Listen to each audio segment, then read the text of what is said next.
भूल ना पांजीकार मानकर पांजी रे तिथि लगन भूल पाइबे किसी तिथि लगन किंतु पंच सखा माने मालिका शास्त्र रे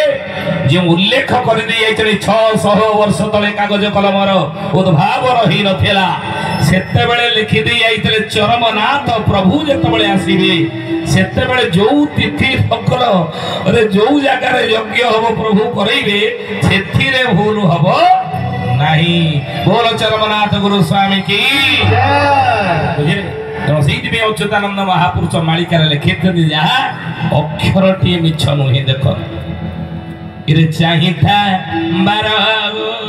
पाड़ अरे चाहिथा बारो पाड़ चमक हे बचन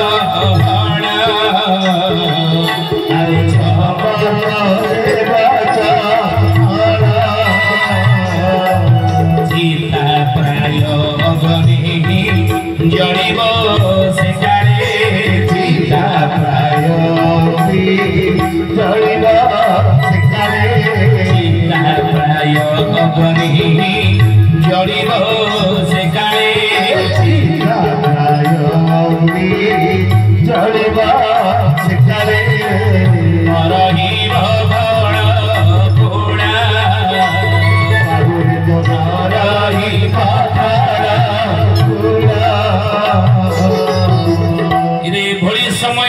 महापुरुष अच्युतानंद मालिका भविष्यवाणी कर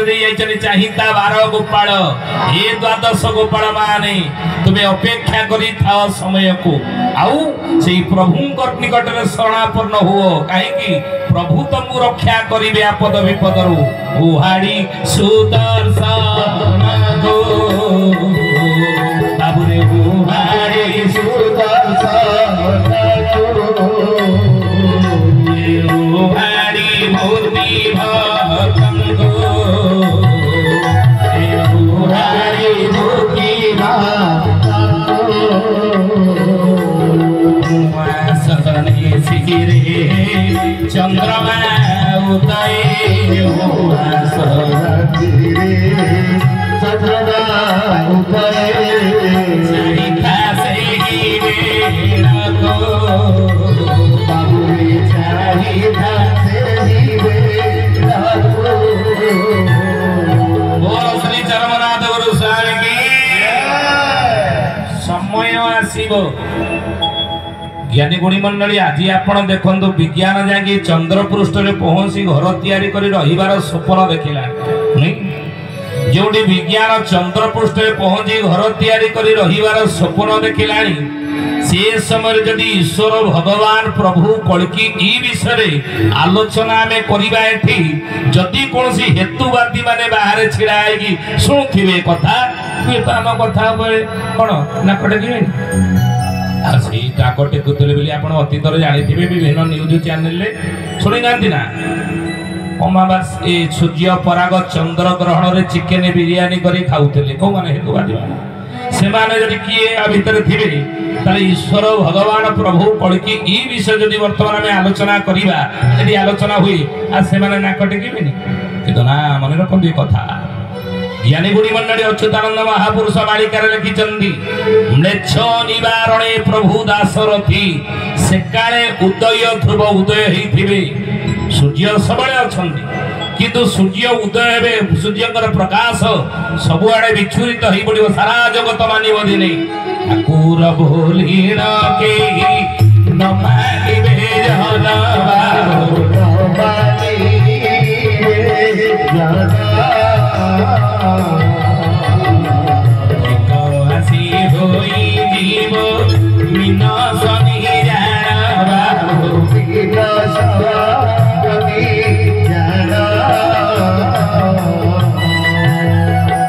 कली जुगरे ठाकुर बोली समस्ते मानिबे नाही आमे सिना गुरु भाई भौणी माने पूर्व जन्मर संपर्क थिला बोली जहांकर थिबो से ही आसी जने मन रखंदी कथा चारि जुगर भक्त परा कहलु प्रभु सहित कली जुगर लीला खेल भाग ने चारि जुगर भक्त जीवन अंग संगी लीला सहचर त्रेता जुगर प्रभु राम अवतार होता तो नलनील भालु माकड़ मैंने प्रभु को साहाय्य सहयोग करते धर्म स्थापना कार्य नुहे से द्वापर जुगर प्रभु कृष्ण अवतार होता ना गोपी गोपाणी माने द्वापर जुगर जन्म होते प्रभुंर लीला सहचर भाव अंग संगी भाव लीला खेल भाग ने तो कली जुगर जो मैंने जन्म हे प्रभु सहित जहाँ संपर्क रहा भावंत ना ये जुगर संपर्क केवल ना आम समस्त जुगर संपर्क प्रभु सहित नुह से सत्य जुगर